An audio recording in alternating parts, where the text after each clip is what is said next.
Nako, this time baka na-compromise na ang mga halaman kasi 4 days guys, 4 days bago siya dumating.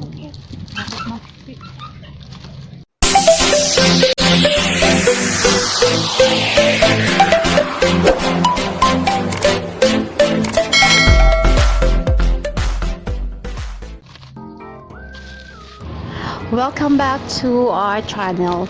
So guys, this time ang ating package ay from South Cotabato. So 4 days ang shipping time niya guys. So medyo worried ako kasi baka ma-compromise yung mga halaman natin. Aside sa ang pagka-package niya kasi ay medyo flat at hindi siya naka-round. Hindi siya nakapabilog. So check out natin guys paano anong natsura ng mga halaman natin. Yung mga halaman na to guys ay through live selling.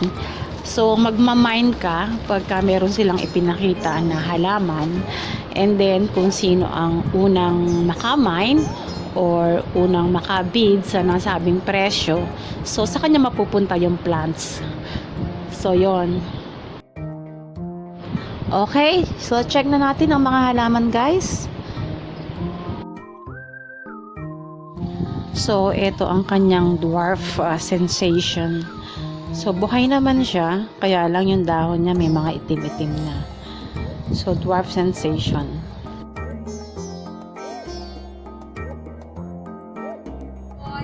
So, next ay ang strawberry ice syngonium. Ayan, so maliit lang yung in-order ko. This is only 50 pesos. Cute, buhay naman siya. So, okay naman si syngonium strawberry ice. Next ay si variegated elephant ear. So ito ang variegated elephant ear daw nila. Ayan, maganda naman ang kanyang tubo. So maliit lang siya, pero ayan, tayo na lang ang magpapalash. Ito naman si green moonlight. Ayan. So okay naman. Rooted naman siya. Mukhang established naman with coco peat.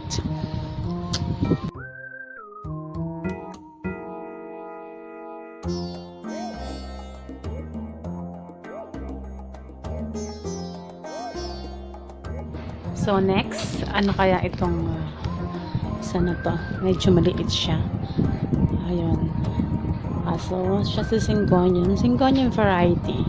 So okay naman si syngonium variety.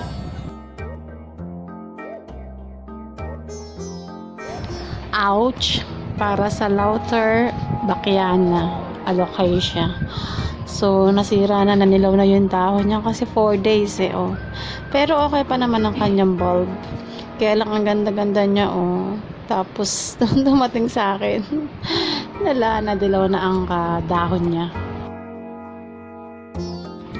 Ito naman guys, ang variegated Trident Bakiana.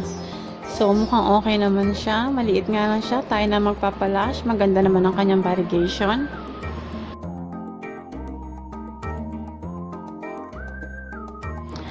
Ito naman ang camouflage Daifen. So ayan, okay lang na maliit siya kasi mura lang naman siya. So nakamine din tayo guys ng aglaonema. So ito ay ang Big Roy variety ng aglaonema. So ayan, okay naman siya. Okay naman ang kulay niya. Meron siyang healthy 3 leaves. So okay naman.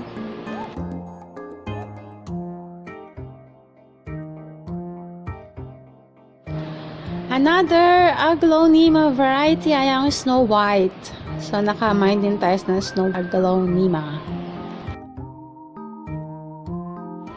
Siyempre, ang last but not the least, ang pinaka hihintay. Ayan, ang Giant Sensation. So dito talaga ako medyo excited. Ang kaso nga medyo yan nag-black yung kanyang dahon. So, yan ang nangyari kay Giant Sensation. So, sa dahon lang naman ni Giant Sensation siya, medyo nangitim. Yung ibang mga halaman naman, makaka-recover naman sila.